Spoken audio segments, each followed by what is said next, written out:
Hi everyone. Today we are going to discuss the role language, culture, and socioeconomic status plays in child development.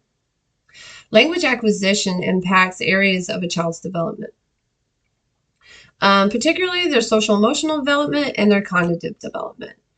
Some of the unique aspects of language development in the developmental stages of elementary students would be your vocabulary, your communication, and emotional expression. The vocabulary in elementary, children are learning new words. They're building that strong foundation of their vocabulary, which in return helps them communicate healthy and effectively. They're in that communication, they are being able to learn how to relate to their peers, relate to the adults around them through language. Uh, Also, like with the emotional expression, this is where children are learning to comprehend and understand their own emotions, peers' emotions, adults' emotions through communication and language. Culture affects the development and learning of children significantly as well. The, it affects them by shaping their values, beliefs, their social emotional, their language, um, their immediate environment, of what they understand it is, and the world around them.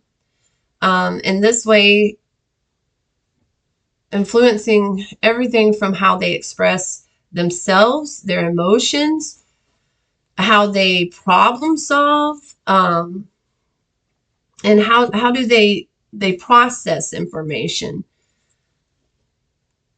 Different cultures, they have different approaches, different strategies, different methods of learning, um, and it impacts children on how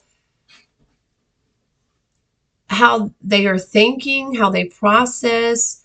So, in other words, a critical thinking and their approach to problem solving.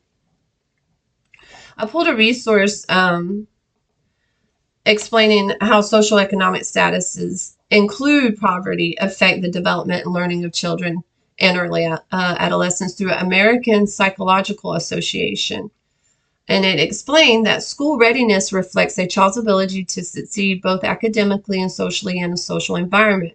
It requires physical well-being and appropriate motor development, emotional health, and a positive approach to new experiences, age-appropriate social knowledge and competence, age-appropriate language skills, and age-appropriate general knowledge and cognitive skills. It is well documented that poverty decreases a child's readiness for school through aspects of health, home life, schooling, and neighborhoods. 6 poverty-related factors are known to impact child development in general, school readiness in particular. They are the incidence of poverty, the depth of poverty, the duration of poverty, the timing of poverty. I This is also the age of the child. Community characteristics, concentration of poverty and crime in the neighborhood, and school characteristics as well. And the impact poverty has on the child's social network, i.e., parents, relatives, and neighbors. A child's home has a particularly strong impact on school readiness. Children from low-income families often do not receive stimulation and do not learn the social skills required to prepare them for school. Typical problems are parental inconsistency with regard to daily routines and parenting, frequent changes of primary caregivers, lack of supervision, and poor role modeling. Very often, the parents of these children also lack support. One way we can support our students facing economic disparities is parent education and resources. We can also ensure students have equitable access to resources and provide academic resources when needed.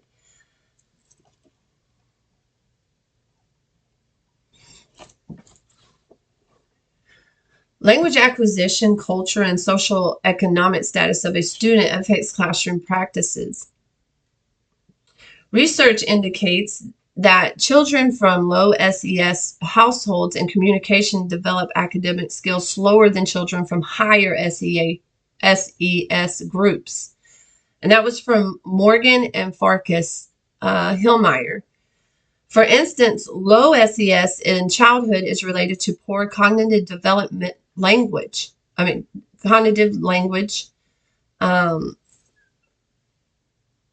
cognitive development, language, memory, social emotional processing, and consequently poor income and health in adulthood. The school system in low SES communities are often underscored, negatively affecting students' academic progress and outcomes.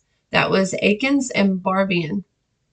Inadequate education and increased dropout rates affect children's academic achievement, perpetuating the low SES status of the community. Improving school systems and early intervention programs may help to reduce some of these risk factors. Therefore, increased research on the correlation between SES and education is essential. Children from low SES families are less likely to have experiences that encourage the development of fundamental skills of reading acquisition, such as phonological awareness, vocabulary, and oral language. That is from Bunningham and Wilder and Beeman Wilder.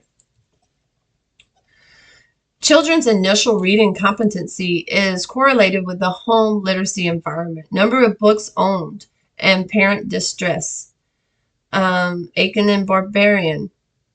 However, poor households have less access to learning materials and experiences, including books, computers, stimulating toys, skill building lessons, or tutors to create positive literacy environment.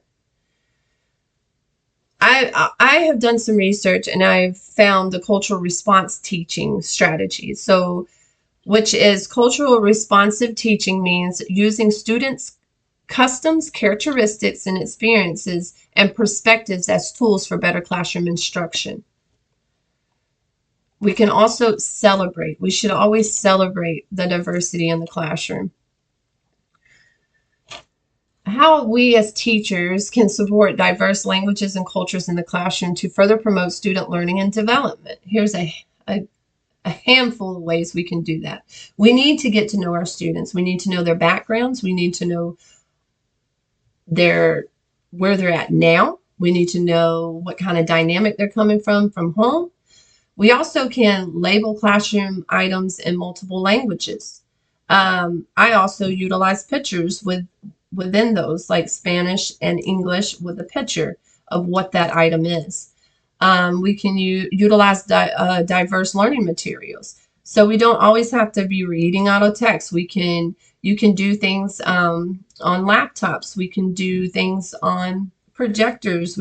There's so many different things that you can use for your learning materials that provides those opportunities for all children.